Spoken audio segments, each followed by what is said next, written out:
Les grandes victoires ne sont pas toujours brouillantes. Les grandes victoires, quelquefois, sont dans des très petites choses.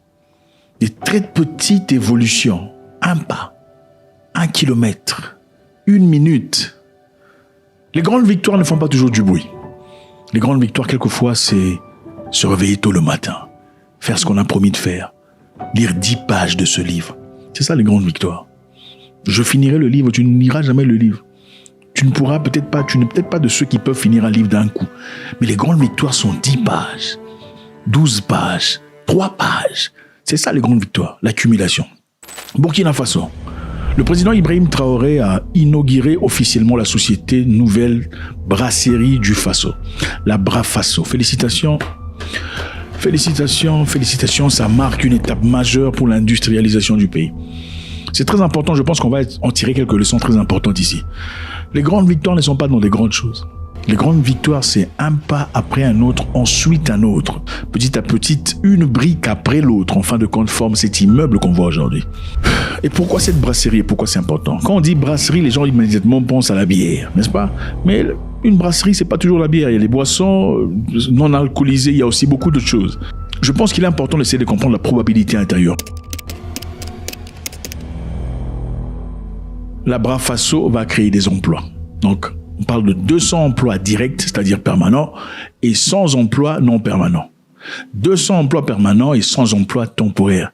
Et en plus de ça, c'est vrai qu'on pense que 200 et 100, c'est pas grand-chose. En plus de 200 emplois permanents et 100 emplois temporaires, il y aura 20 000 emplois par proxy. 20 000 emplois indirects dans la chaîne de valeur.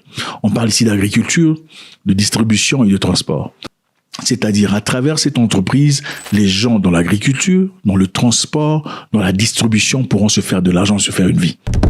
Alors pourquoi c'est avantageux? C'est avantageux parce que ça ne vient pas d'ailleurs. C'est-à-dire, on va produire cette boisson sur place au Burkina Faso.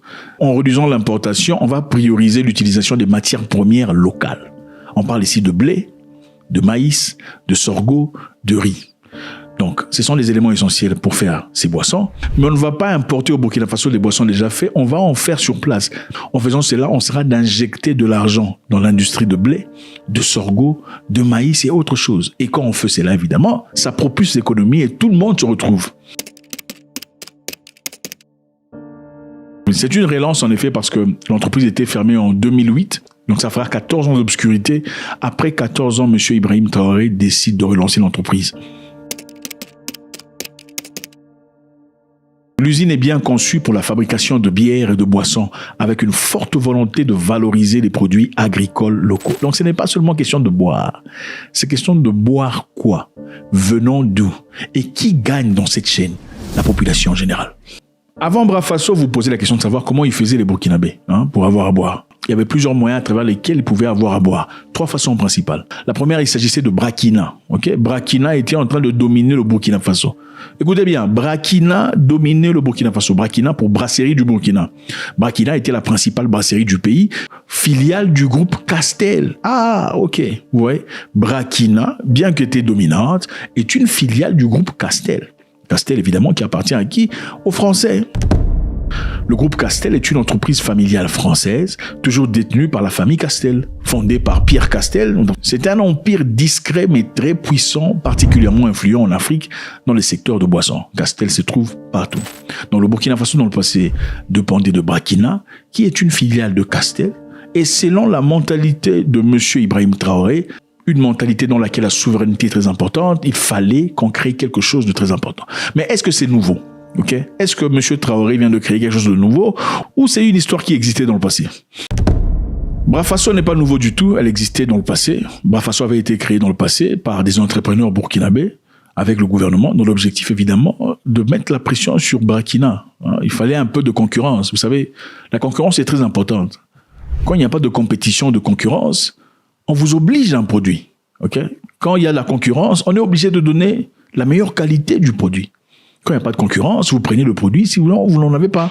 Si je fais le pain, je suis le seul producteur de pain. Je vous donne le pain dans la qualité que je veux. Vous voulez manger le pain, vous allez acheter le mien, sinon vous allez vous faire foutre. Mais s'il y a une compétition, il y a 2 ou 3 personnes, ça devient compliqué parce que là, je ne peux pas établir le prix comme je veux. Je ne peux pas vous offrir le pain selon la qualité que moi je choisis. Il me faudra dans ce cas compétir avec ma compétition en vous donnant la meilleure qualité de pain et aussi en s'assurant que le prix soit abordable. Alors c'était pour ça qu'on avait initialement créé Brafasso. Mais évidemment, comme on dit, pour séparer les noirs, il faut mettre de l'argent à l'intérieur. Il y a des gens qui ont placé de l'argent à l'intérieur pour objectif que Brafasso ne fonctionne pas. Des gens qui travaillent chez Brafasso sont les mêmes personnes qui se sont assurées que ça ne fonctionne pas parce qu'ils étaient payés de dehors.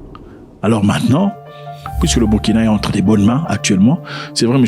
Ibrahim Traoré n'est pas Dieu, il n'est pas parfait, il a ses erreurs et ses défaillances, mais en tout cas, dans le rythme que nous voyons de l'extérieur, nous ne sommes pas à l'intérieur, on ne peut pas savoir, on voit que les choses arrivent apparemment bien. Alors, on relance Brafasso, qui était fermé depuis 2008. On a tous été témoins du bradage de cette unité industrielle, et je pense que ce sont des Burkinabés, des valets locaux, qui à un moment donné ont été donc payés, je dirais, par les impérialistes, qui ont saboté et détruit tout ce qui se trouvait ici. Donc en mars 2024, lorsque nous avons tenté de redonner une nouvelle vie à cette unité, on a connu beaucoup de souffrances, il faut le dire. Et tout le long du parcours, ça a été des péripéties. Même pendant la construction, avec les nouveaux équipements qu'on avait commandés pour remplacer tous les anciens, des Burkinabés qui se sont inscrits pour travailler dans la reconstruction ont encore saboté des appareils nouvellement arrivés. Donc on a dû prendre beaucoup de mesures particulières de sécurité pour pouvoir aboutir au résultat que vous voyez. C'est pour dire que c'est une unité qui est combattue par l'impérialisme et ses valets locaux, mais nous sommes engagés résolument à redonner vie à cette unité, mais à toutes les unités en souffrance, parce que l'industrialisation du Burkina Faso, comme on l'a dit, nous le voulons et nous allons le faire, parce que c'est une grosse chaîne de valeur qui est créée ici. Bientôt, peut-être que nous inaugurons une usine à Bobo Dioulasso qui fabrique des sémoules et tout ce qui va rentrer en ligne de compte dans la matière première de cette unité industrielle. Beaucoup d'emplois seront créés et notre maïs que nos vaillants paysans cultivent donc sera bien employé. Nous prendrons toutes les dispositions pour que ce que ces unités ont connu et bien d'autres unités ne connaissent plus le même sort.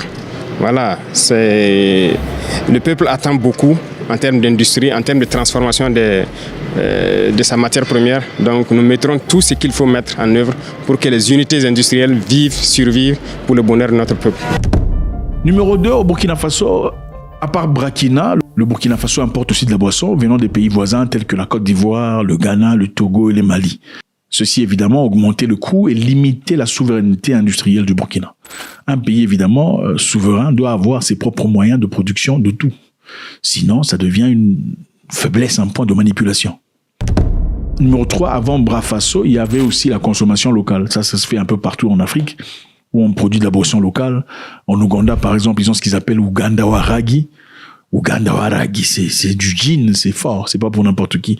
Dans certains endroits, il y a du K6, je crois en Afrique de l'Est. K6, c'est la boisson de l'alcool de la bière de banane. Enfin, vous trouvez ce genre d'histoire un peu partout en Afrique. Évidemment, au Burkina Faso, la population rurale aussi produisait et consommait des produits traditionnels basés sur le sorgho, le mil et autres choses, comme le dolo par exemple. Avec le monopole de Brakina, évidemment, avec peu de concurrence, ce qui limitait la diversité de produits, le pouvoir de négociation du consommateur. Donc, le groupe Castel, évidemment, est une entreprise familiale française qui contrôlait en ce moment le Burkina. Et malheureusement, pour eux, on ne peut plus en dire autant.